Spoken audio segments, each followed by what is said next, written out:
Bonjour à tous, il est 14h05. Je vous propose qu'on commence ce webinaire sur la loi de programmation de la recherche.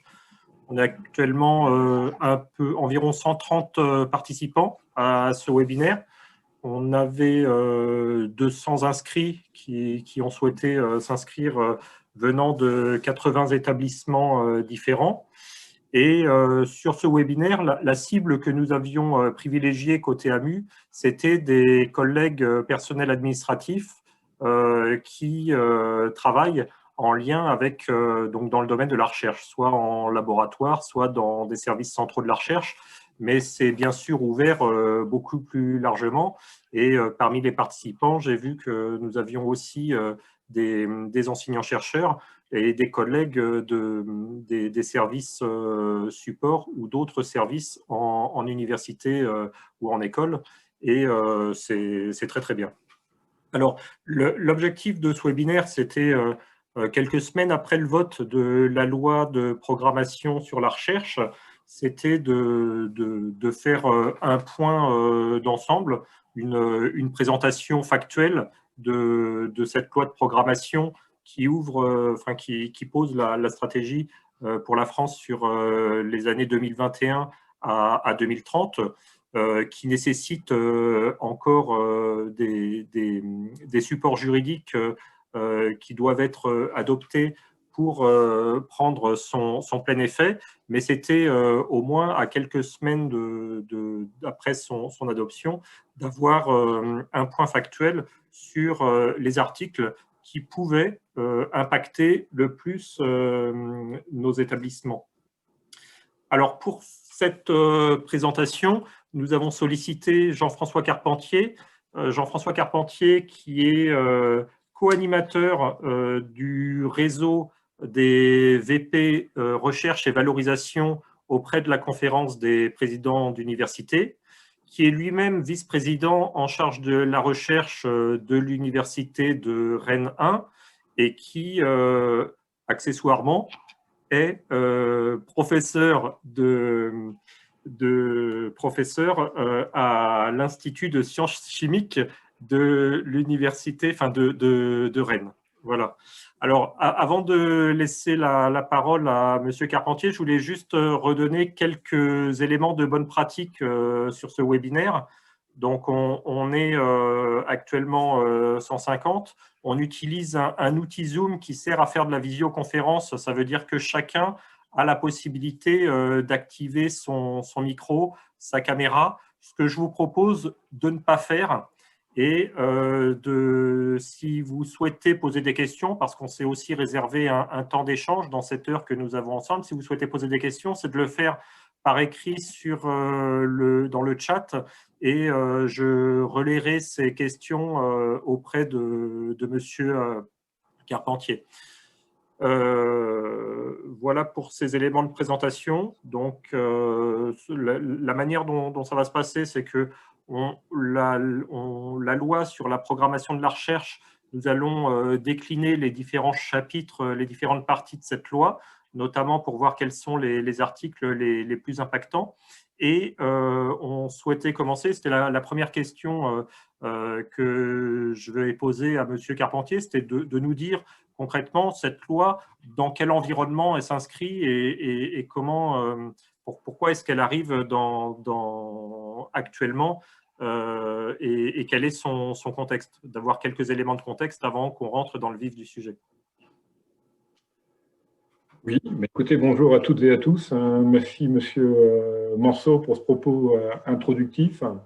Je pense que la LPR, même si effectivement, pour avoir les articles répondent différemment aux attentes des communautés sur certains volets, elle a quand même un très gros mérite, c'est de replacer la recherche comme l'une des priorités de la nation, en apportant un financement sans précédent depuis la dernière guerre au service de l'écosystème de recherche et de développement, et notamment, et on est réunis dans cette configuration-ci, notamment au niveau de la recherche académique. Alors, ce que je vous propose, c'est de balayer un peu effectivement son articulation.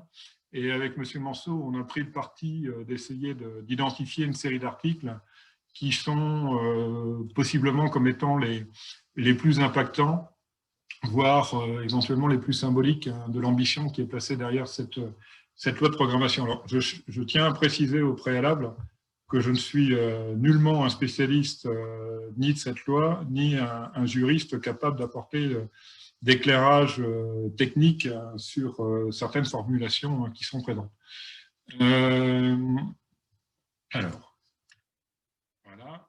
Je voulais simplement rappeler qu'effectivement, cette loi qui a été adoptée en décembre dernier, comme l'a rappelé M. Manceau, elle est également articulée autour d'un rapport annexé et d'une étude d'impact qui apportent tous deux des éléments. Si vous n'avez pas eu l'occasion de les regarder, je vous encourage, si vous êtes intéressé, parce qu'il y a un très très gros travail de parangonnage qui a été fait, notamment pour comparer l'état d'organisation et de financement dont bénéficie l'écosystème académique français par rapport à nos confrères, mais néanmoins compétiteurs, sur l'espace européen et l'espace international, et qui justifie ou apporte une justification, qui est évidemment assez subjective dans certains cas, des orientations à suivre pour pouvoir rendre notre écosystème le plus compétitif au service global de la nation, que ce soit sur sa mission de formation, mais également pour développer les impacts économiques et industriels qui s'en suivent. Alors, la loi, comme vous le rappelez, M. Manceau, elle est articulée autour de 5 grands titres et les articles sont répartis selon ces différents titres. Il y a des orientations générales stratégiques, qui sont celles que je viens d'évoquer et qu'on va reprendre.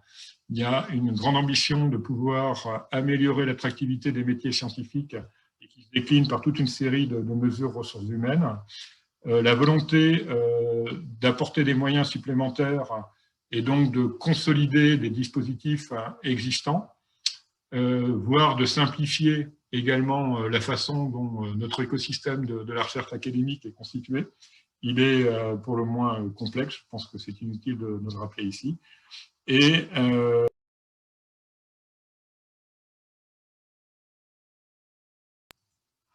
excusez-moi, je vois que mon son avait été coupé. Je ne sais pas à partir de quand il a été coupé. Donc, je continue en disant justement de faire en sorte que les développements issus de la recherche académique puissent irriguer au mieux le monde socio-économique et la capacité de la France à rester dans le concert des grandes puissances économiques et industrielles. Et puis, un dernier article qui sont des mesures diverses que l'on retrouve et qui ont d'ailleurs, pour certaines, fait l'objet d'une censure par le Conseil constitutionnel. Alors, je continue. Le premier titre, c'était justement les orientations générales. Et l'objectif était effectivement premier de pouvoir refinancer la recherche à hauteur de ce que l'on peut trouver dans des puissances comparables à celles de la France, en fixant des objectifs qui sont chiffrés.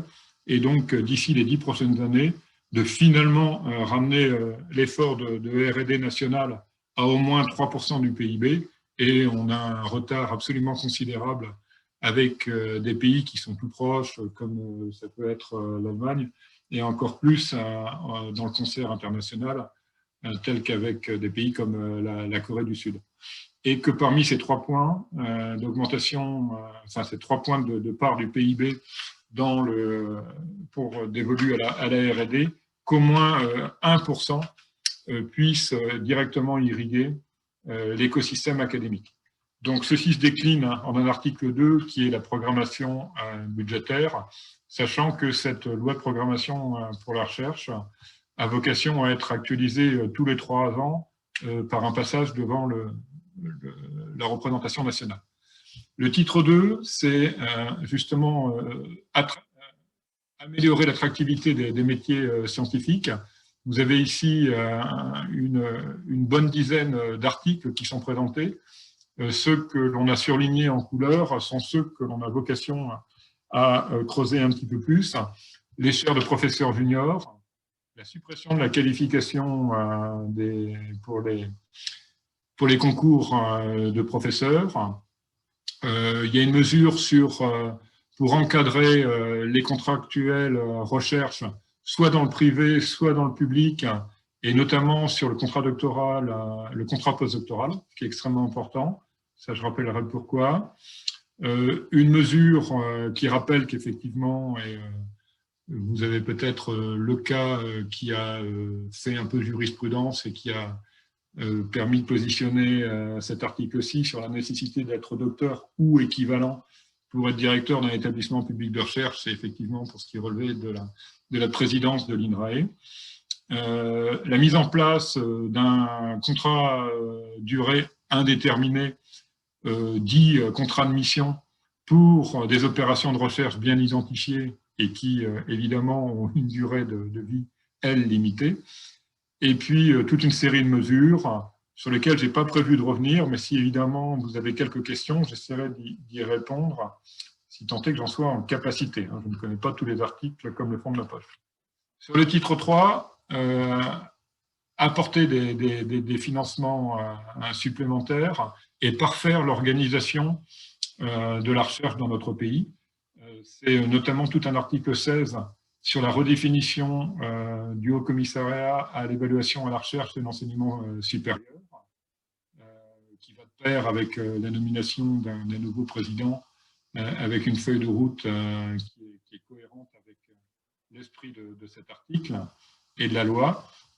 Et un point sur lequel je reviendrai, qui est l'évolution des frais de gestion et du préciput sur tous les projets qui sont opérés par l'Agence nationale de la recherche, de façon notamment à pouvoir apporter davantage de marge de manœuvre financière pour les établissements qui les gèrent, qui les hébergent, et également pour les laboratoires de recherche, et également un point qui est dévolu à la promotion de la culture scientifique et technique au sein de notre pays.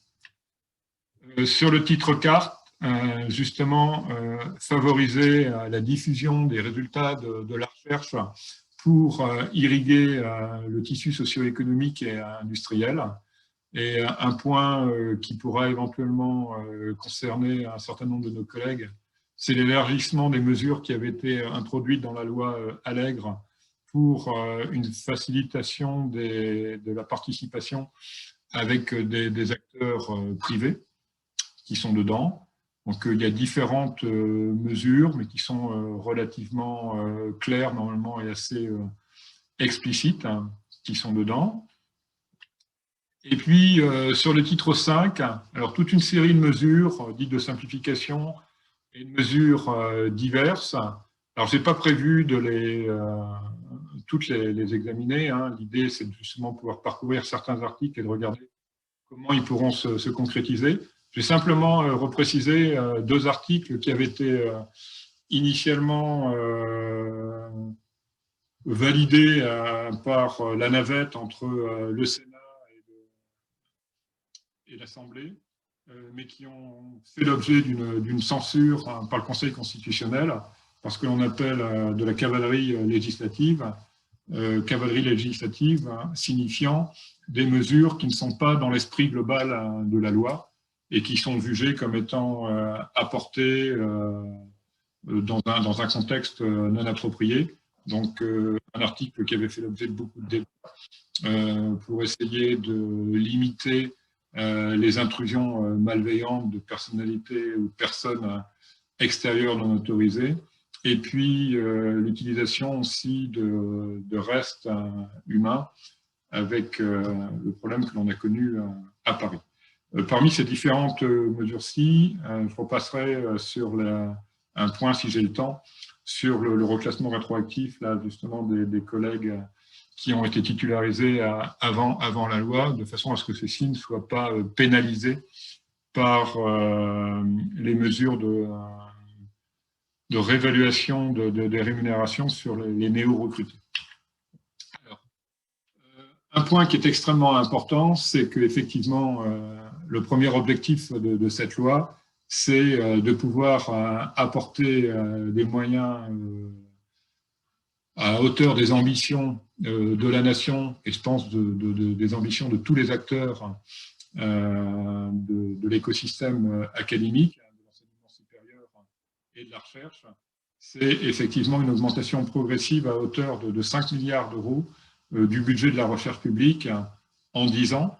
Donc, cette programmation affecte différents sous-programmes, et tout particulièrement le programme 150, qui concerne beaucoup l'enseignement supérieur, qui est dedans, avec, vous avez sur ce tableau-ci, une projection des engagements pris par le vote de cette loi pour une recapitalisation du budget du ministère, du MESRI. Alors effectivement, ce qui a fait l'objet d'une discussion assez approfondie et qui n'a pas été modifiée par le gouvernement, c'était d'avoir un engagement avec un rehaussement des budgets plus significatif sur les toutes premières années, puisque en fait on voit que les engagements deviennent de plus en plus importants, que l'on s'éloigne de la date d'entrée en vigueur de la loi, et qu'en pratique, elles concerneront des législatures et des gouvernements qui ne seront pas celui qui les a prises. Il y avait eu une demande tout à fait concertée, tant par les organismes, par la conférence des présidents d'université, par différentes organisations syndicales et professionnelles, d'avoir un effort davantage lissé et non pas exponentiel sur les prochaines années. Alors, vous avez ici une autre expression. Vous voyez qu'en pratique, chaque année, ce sera entre près de 350 millions et 600 millions d'euros qui seront rajoutés sur les différents programmes, en tout particulier sur le 150, mais également sur le 172 et 193, qui irriguent également des structures de recherche académique, qui, vous avez la somme ici totale qui sont précisées. Effectivement, ça permet davantage de lisser et de montrer un engagement fort quand même dès les 2 premières années, 2021 et 2022, et on verra que ça a une conséquence, une incidence directe sur le budget de l'ANR et sur les procédures d'abondement, de retour vers nos établissements d'enseignement supérieur.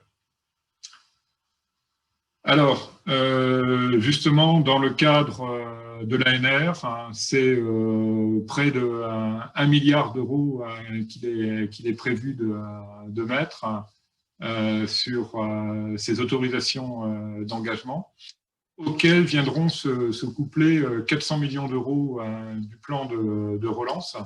Donc, en pratique, si on regarde année par année, en couplant les différentes actions qui sont indiquées, on se retrouve quand même avec des budgets qui vont être extrêmement importants. Ici, on est en budget cumulé.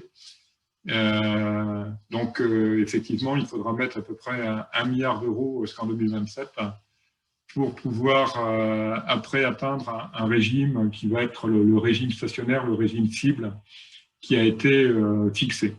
Alors, on a quand même déjà un engagement fort dès cette année en 2020, puisque on estime qu'ils vont passer les montants des appels à projets, qui sont actuellement d'un peu plus de 450 millions d'euros, vont monter à hauteur de 550 millions d'euros.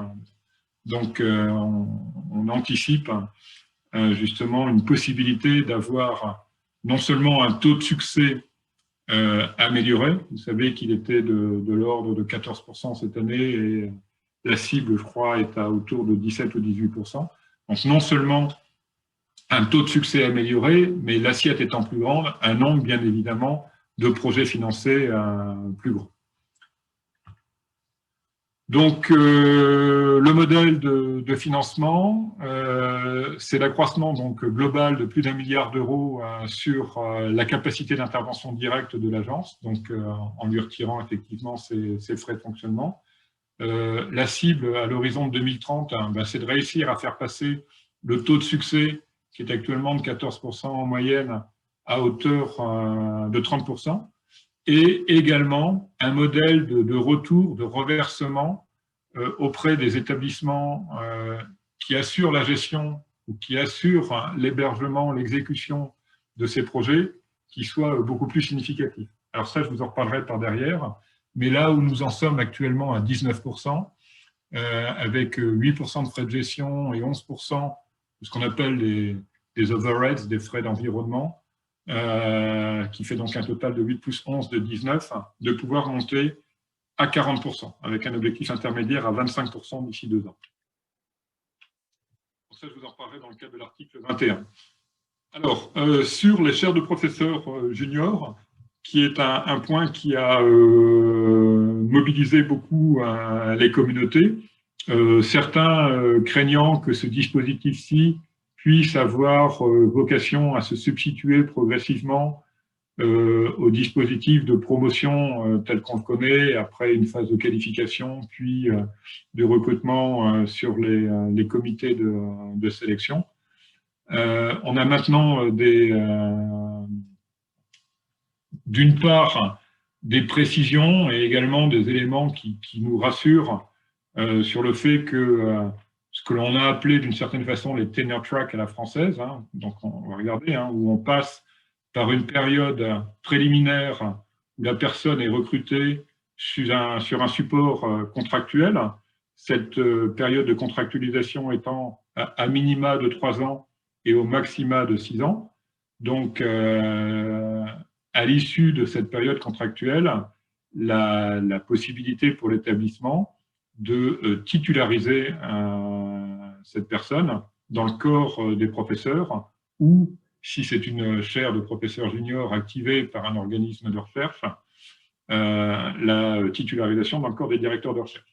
Alors, j'en profite pour donner une information que je ne remets peut-être pas dans ces slides, et qui a interrogé beaucoup dans les établissements et la conférence des présidents d'université notamment, c'est que si une chaire est activée par un établissement, il revient à ce type d'établissement d'assurer lui-même la titularisation. Pour être plus clair, si vous avez une chaire de professeur junior qui est mise en œuvre par un établissement de SR, d'enseignement supérieur et de recherche, c'est à cet établissement-ci de considérer la possibilité de titulariser. Réciproquement, si c'est une chaire de professeur junior qui est mise en œuvre dans sa période contractuelle par un organisme de recherche, il revient à l'organisme de recherche de prévoir sa titularisation. Il n'y a pas de reversement d'un établissement vers un autre. Alors, donc comme je le disais, on passe d'abord par une phase contractuelle qui permet de voir si la personne rend les attentes qui ont été placées en elle, et puis minimum après 3 ans, maximum après 6 ans, de façon à ne pas laisser les personnes dans un statut de contractuel trop long, une nécessité de statuer sur la titularisation. Alors cette titularisation n'est pas de droit, elle fait l'objet d'un examen qui devrait être réalisé par un comité de recrutement qui est similaire à celui qui aura recruté la personne dans son statut contractuel. Donc, il y a eu un autre élément apporté par le gouvernement de façon à essayer de rassurer certaines communautés que ce dispositif-ci est un dispositif supplémentaire qui ne vient pas se substituer dans un premier temps partiellement et encore moins à terme complètement à la possibilité de promouvoir les personnes par les procédures que nous connaissons actuellement, évoquées dedans. C'est effectivement un plafonnement. Donc, le plafonnement est mis à 15% des recrutements autorisés dans le corps des professeurs d'université pour les universités et les grandes écoles. Dans le cadre des organismes, je suis en train de regarder, je pense qu'il a été mis à 20%. Et quand on se retrouve au sein des universités avec un petit nombre de postes de professeurs ouverts à la campagne d'emploi, typiquement s'il y a moins de 5 postes de professeurs qui sont ouverts, donc soit dans un établissement de taille réduite, soit un établissement de plus grande taille mais qui n'est pas en capacité de réaliser une grande campagne d'emploi, ce plafond est porté à 25%. Vous avez la procédure qui vous est rappelée, un appel public ouvert à candidature, et puis une sélection par une commission qui sera constituée de personnes qui sont de rang égal à celui de l'emploi à pourvoir, donc typiquement de type de professeur ou d'équivalent, avec une composition qui permet justement d'éviter ce qu'on peut appeler éventuellement des petits arrangements, et qui assure normalement une qualité et une pleine transparence à ce processus-ci. Donc, comme je vous le disais, le contrat a une durée de 3 ans minimum et de 6 ans maximum, et la personne est ensuite examinée. Alors, une information, c'est que l'État envisage d'apporter aux établissements qui s'engagent dans cette procédure-ci une somme d'un montant qui, ça c'est le montant qui nous a été communiqué dernièrement, sera équivalent à 200 000 euros, comme un package d'accompagnement, un package d'accueil, indépendamment que la période contractuelle dure de 3 ans à 6 ans, et qui viendra justement permettre à l'établissement soit d'apporter des moyens en fonctionnement, soit de compenser une partie de la masse salariale sur la personne contractuelle. Donc il y a une cible qui est donnée d'environ 14 transferts de professeurs juniors sur 10 ans. Et effectivement, il est prévu, vous savez, alors, ça a été évoqué rapidement par M. Manceau, il y a 2 trains de mesures pour des décrets d'application qui sont attendus. Le premier au printemps et le second autour de l'été. Et on est sur une ambition de lancer 150 chaires de professeurs juniors dès 2021, avec forcément une procédure de recrutement qui sera désynchronisée de nos campagnes d'emploi qui ont justement vocation à se tenir là sur la période d'avril, mai, juin. Nécessairement, c'est le premier volant de recrutement des chaires de professeurs juniors se tiendra nécessairement à compter de septembre au mieux, sur cette chose-ci. Et un point qui était important, c'est que la ministre a souhaité qu'il y ait un mécanisme de compensation, que pour tout recrutement d'un professeur junior sur ce type de chaire, l'établissement se voit doté d'une possibilité de promotion supplémentaire dans le corps des professeurs. Alors, on ne connaît pas encore exactement les modalités de cette mesure. Est-ce que c'est un support de poste qui vient d'augmenter simplement le plafond d'emploi? Est-ce que c'est également accompagné d'une mesure qui va valoir la réévaluation, une mesure financière sur la réévaluation entre un maître de conférence et son poste de professeur une fois promu? On ne connaît pas encore ce point-là.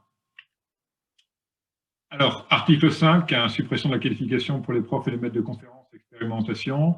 Ça, c'est quelque chose qui fait l'objet de critiques dans certaines communautés, notamment chez nos collègues juristes. Ce qu'il faut bien comprendre, c'est qu'en fait, il y a une mesure qui est obligatoire et qui n'est pas laissée à l'initiative des établissements et qui va de pair justement pour pouvoir activer les recrutements de chaires de professeurs juniors, c'est la suppression de la qualification aux fonctions de postes de professeurs.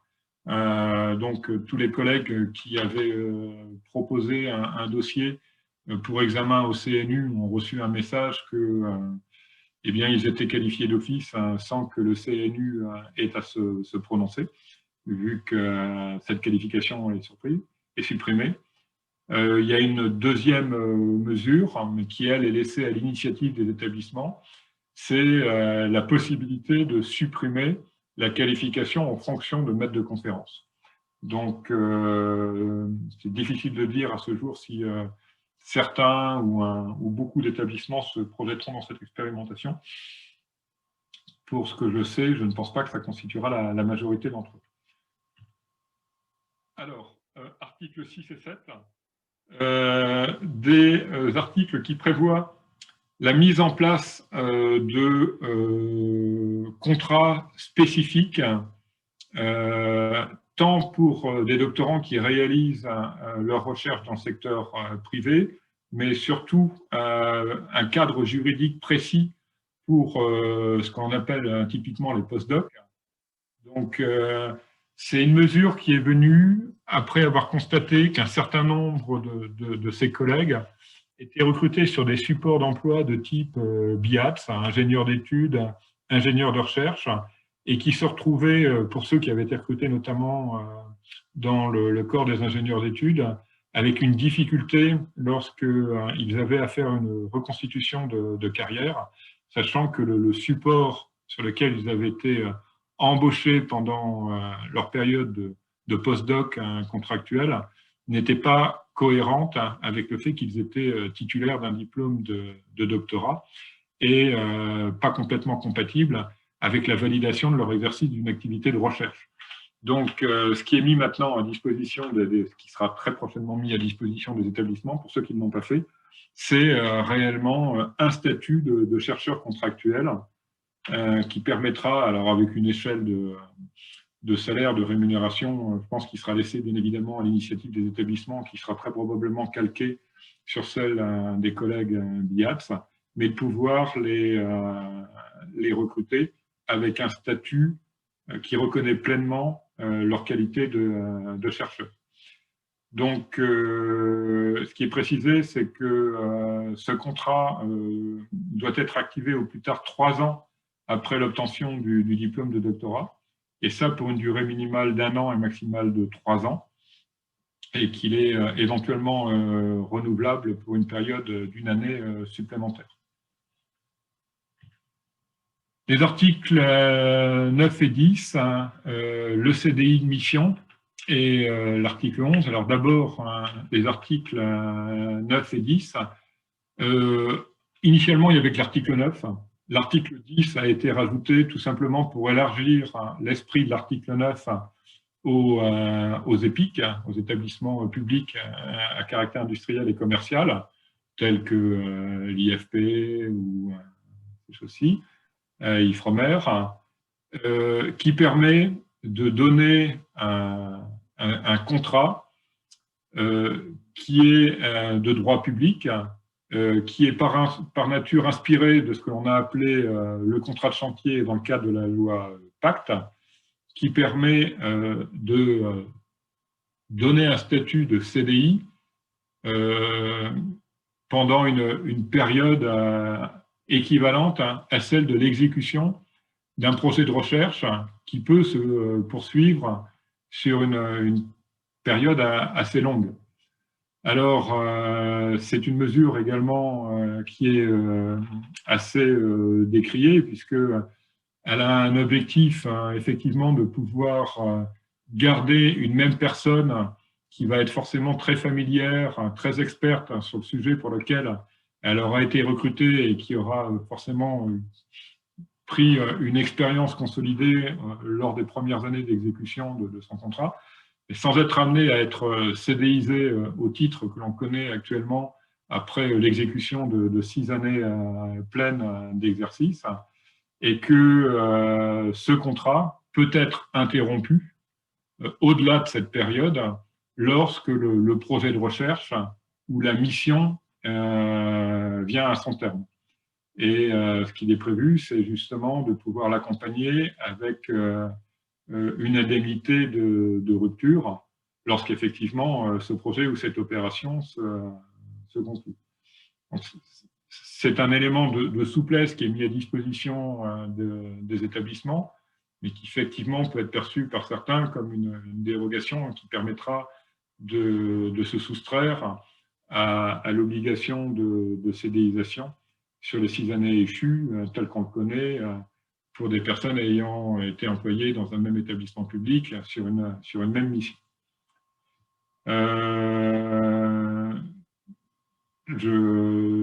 Ça, on va voir comment les établissements s'en saisissent.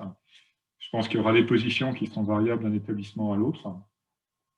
Un point aussi qui n'est pas complètement anecdotique, mais qui est déconnecté des deux articles précédents que je viens d'évoquer, c'était la nécessité maintenant de mensualiser toutes les personnes qui sont chargées d'enseignement vacataire et qui, vous savez, attendaient parfois très longtemps pour percevoir le fruit de leur vacation, tout en sachant que c'est une mesure qui est complexe pour les établissements. Alors, je ne suis pas un spécialiste du domaine, moi, s'en fout, mais s'il y a une mensualisation, ça sous-entend qu'il faut pouvoir, au moment où l'on va initier et engager ce processus de mensualisation, savoir quel est le volant, ne serait-ce qu'approximatif, des vacations qui seront réalisées sur l'année académique. Ce qui n'est pas nécessairement le cas de beaucoup de vacataires qui récupèrent des vacations au fil du déroulement de l'année académique. Alors, mais une mesure qui vise aussi quand même à aller dans le sens de l'intérêt de nos collègues, notamment les doctorants vacataires qui sont sous-contrat. Alors, article 16. Alors, juste, Monsieur Carpentier, on change de rubrique. Là, on avait vu l'ensemble des articles qui étaient liés à l'attractivité des métiers dans le domaine de la recherche, des métiers de chercheurs. Là, on passe au volet sur la dynamique financière. Donc, tout ce qui est dispositif de financement de la recherche. Et essentiellement d'organisation de la recherche, oui, tout à fait. Alors, je ne sais pas comment vous avez prévu de procéder, si vous voulez qu'on fasse... Alors, j'ai quelques... Alors, je regarde, moi. J'ai noté, en tout cas, qu'en termes de gros impacts pour les établissements par rapport à ce que vous venez de dire et ce qui peut arriver, c'est notamment sur les appels à projets, c'est que j'imagine que s'il y a plus d'appels à projets, ça veut dire que les établissements doivent être aussi en capacité d'absorber davantage de gestion de contrats d'appels à projets et de suivi dans le temps. Et donc, on a des impacts qui peuvent être forts sur les établissements. La deuxième partie sur les tenures tract, à la française, ce que j'ai retenu, c'est que ça pouvait bouleverser le calendrier des recrutements qui étaient mobilisés en établissement. J'ai une question aussi sur les tenures tract pour les petits établissements. Est-ce que ça signifie qu'un établissement qui n'ouvrirait pas au moins 4 postes d'enseignants-chercheurs sur une année, ça signifie que le dispositif de tenure tract n'est pas accessible à son niveau? J'avais cette première question. Et j'avais eu une autre question. Alors, c'est peut-être des questions trop précises et dans ce cas-là, vous ne vous embêtez pas pour la réponse si c'est trop précis ou trop technique. On verra ça dans un second temps. Mais une question sur les contrats de chantier, de savoir si c'est des contrats qui permettent de prolonger les managers dans des projets qui sont financés dans le cadre du PIA et dont la durée est supérieure à 6 ans. Voilà. Alors, je n'ai pas de réponse définitive, donc j'y mets toutes les précautions de réserve. Tout à fait. Sur ces deux volets-là, je fais la même interprétation que vous, effectivement, pour les chaires de professeurs juniors. A priori, il faut ouvrir 4 postes de professeurs pour pouvoir bénéficier du 5e. Et donc, ça n'est, tel que je le comprends, a priori, pas accessible aux établissements qui ont des campagnes d'emploi qui sont limitées. Sur votre deuxième question, je ne sais pas y répondre de façon très affirmative. Je pense qu'effectivement, pour moi, c'est plus des contrats qui sont destinés sur des missions de recherche en tant que telles plutôt que des missions d'accompagnement. Mais c'est une bonne question et je la retiens et j'essaierai de pouvoir vous apporter une réponse différée. Dans mon esprit, elle avait essentiellement pour vocation sur des postes de contractuels dans des exécutions de projets de recherche et pas nécessairement dans des processus administratifs ou de management. Mais je vérifierai ça. Et sur votre toute première remarque préliminaire, il n'y aura pas nécessairement une augmentation des appels à projets. Ce que l'on espère, et ce qui est inscrit dans la loi et ce qui va normalement se concrétiser très rapidement, c'est une augmentation des taux de succès et donc un nombre de projets lauréats croissant. Donc, dans la phase d'instruction, je ne pense pas, et c'était une question d'ailleurs qui s'était posée par l'ANR, et j'avais eu un échange avec IFOR à l'époque pour regarder si, sur cette campagne, sur l'appel générique qui a été lancé par l'ANR, s'il y aurait un gros appel d'air, une augmentation massive du taux de dépôt, je pense que ce n'est pas le cas. Mais ce à quoi effectivement il faut s'attendre, et je pense que ce serait quand même une bonne chose, mais vous avez raison, ça va nécessairement devoir impliquer un potentiel de personnel en gestion supplémentaire, c'est pour accompagner les projets qui seront lauréats. D'accord, merci. Et alors, j'ai une dernière question, alors là, qui est aussi technique. Je ne sais pas si c'est des échanges qui ont déjà eu lieu, mais dans le cadre des CDI de mission, est-ce qu'en fait, il y a des questions d'indemnité de licenciement ou ce sujet vous a déjà été remonté, ou vous en avez déjà entendu parler éventuellement de… Oui, hein, c'est ce qui est mis. Alors, je ne sais pas si on les appelle indemnités de licenciement, mais c'est ce qui est précisé, et ce que je vous remets ici, hein, sur l'indemnité de rupture. Il y a effectivement une somme qui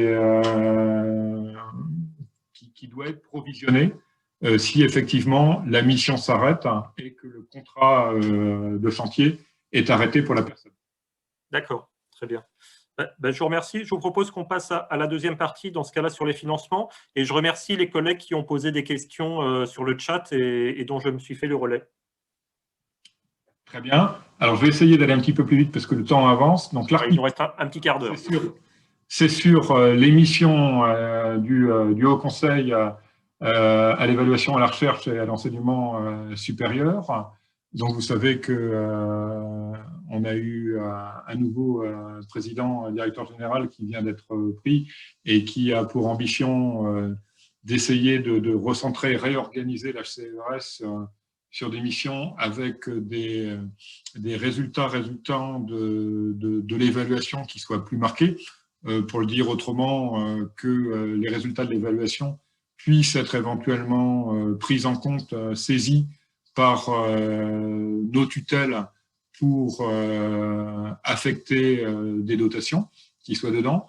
Donc, c'est ce qu'on retrouve d'une part avec l'extension du champ d'évaluation de l'HCERES à l'ensemble des missions des établissements, et y compris aux grandes infrastructures de recherche.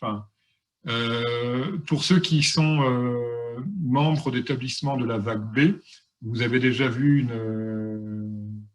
une répercussion de cette réforme qui pour le moment est menée à titre expérimental, mais qui très probablement va venir s'inscrire dans la durée du HCERES.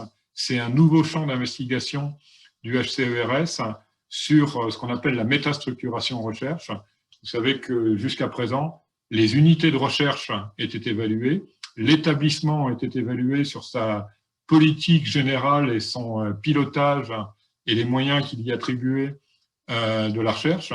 Par contre, la façon dont un établissement s'organisait pour pouvoir définir ses unités de recherche ou ses unités d'appui à la recherche et comment ces unités coexistaient et faisaient un ensemble cohérent pour pouvoir déployer, accompagner la politique scientifique de l'établissement, était pour le moment absent de ce champ.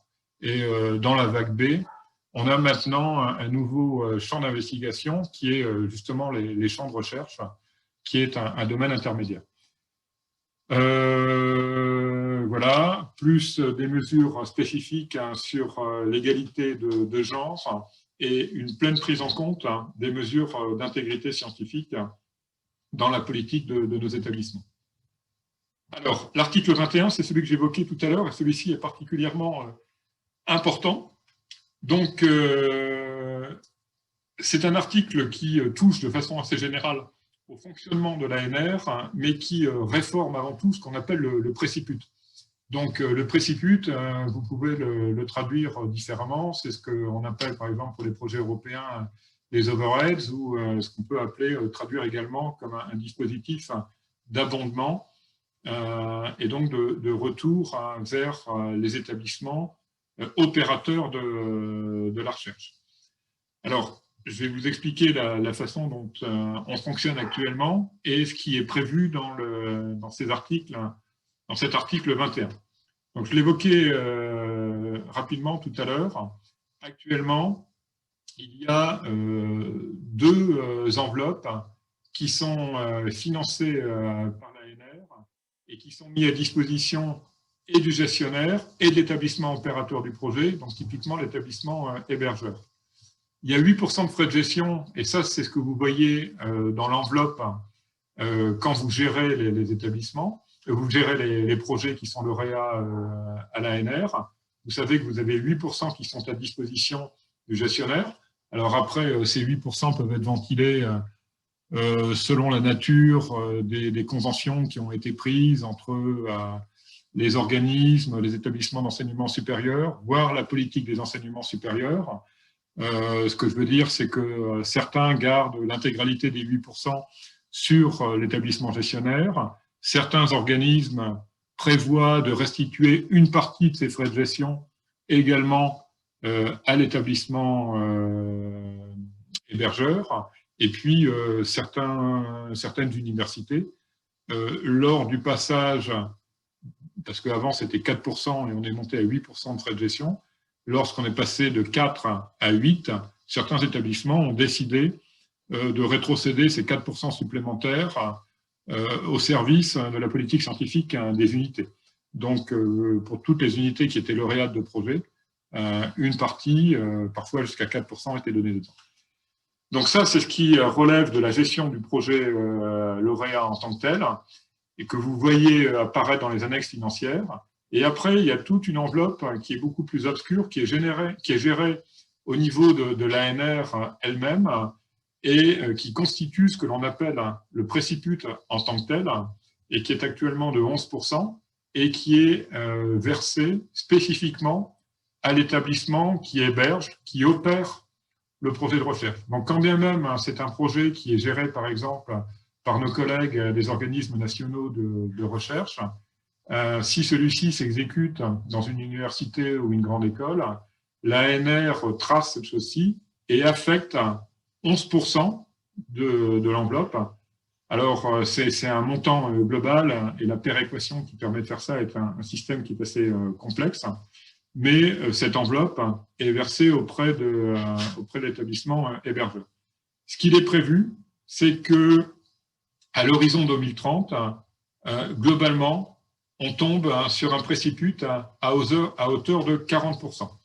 Donc, il va y avoir une phase progressive et dès 2021, les frais de gestion et le préciput vont être augmentés pour, à un horizon 2023, atteindre 25%. Donc, les 8% de frais de gestion passeront à 11% et les 11% de préciput passeront à 14%. Et donc, pour 2027, il est prévu qu'on atteigne 40%, donc en passant de 25 à 15, de 25 à 40, avec 15% additionnels.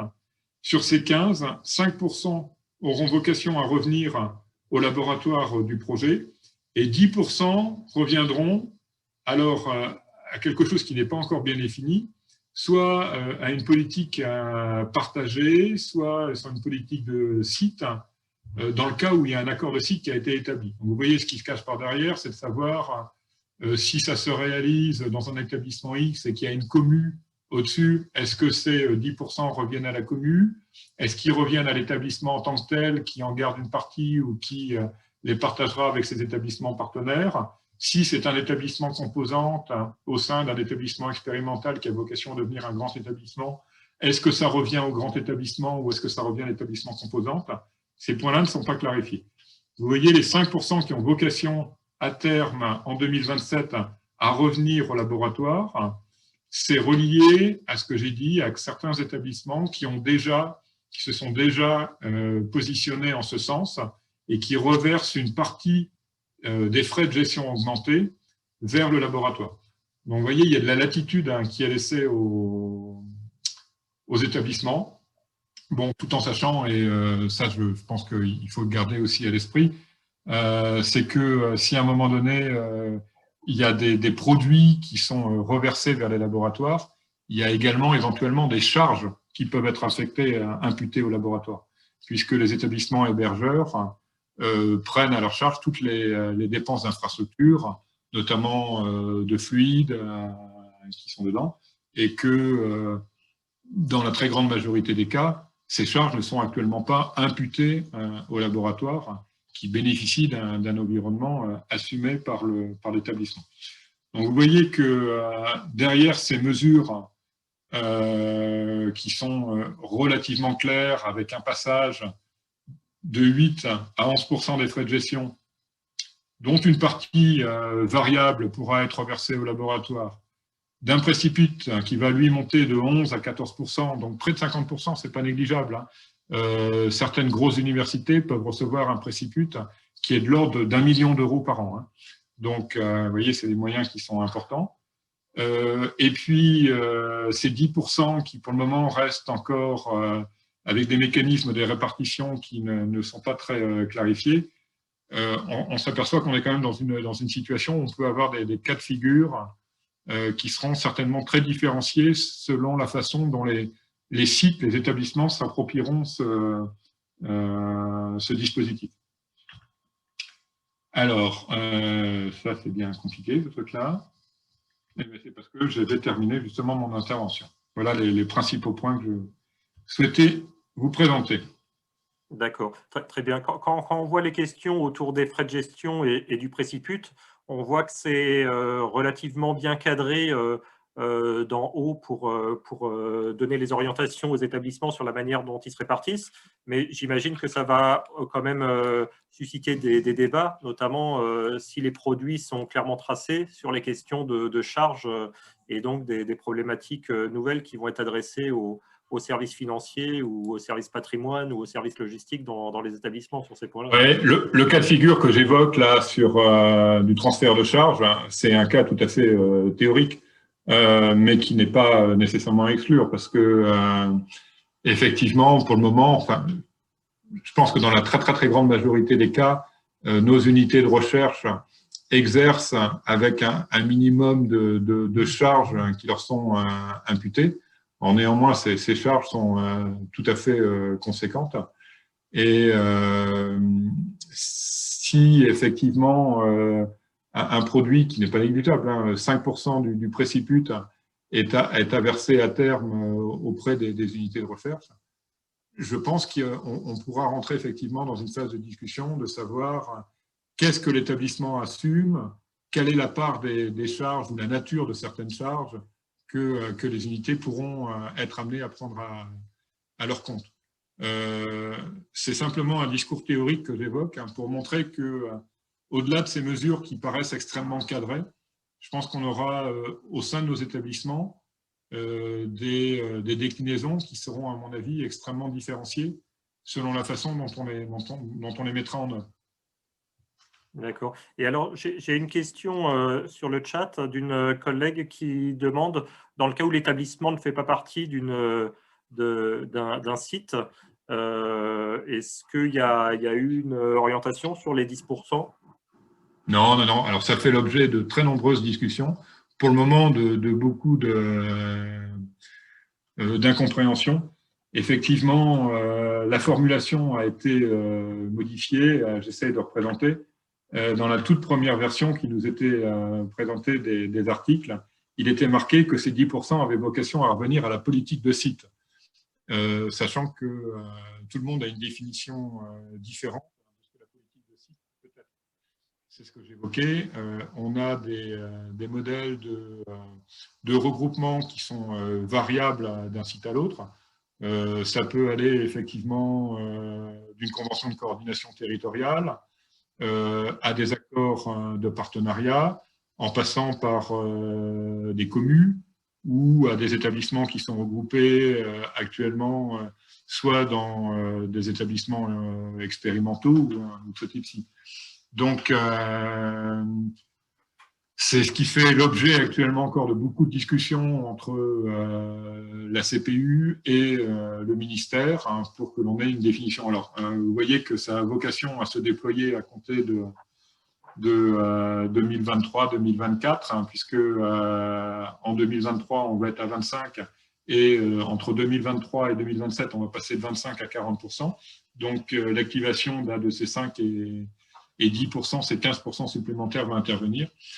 Actuellement, les interprétations sont très différentes. Les questions que les gens se posent, c'est effectivement, si vous avez un établissement qui est plus proactif vis-à-vis de l'ANR et qui, à lui seul, emporte une grande partie des projets, est-ce qu'il a vocation à le répartir et avec quel fait de répartition auprès des autres établissements qui sont inscrits dans son modèle soit de coordination ou son modèle de regroupement.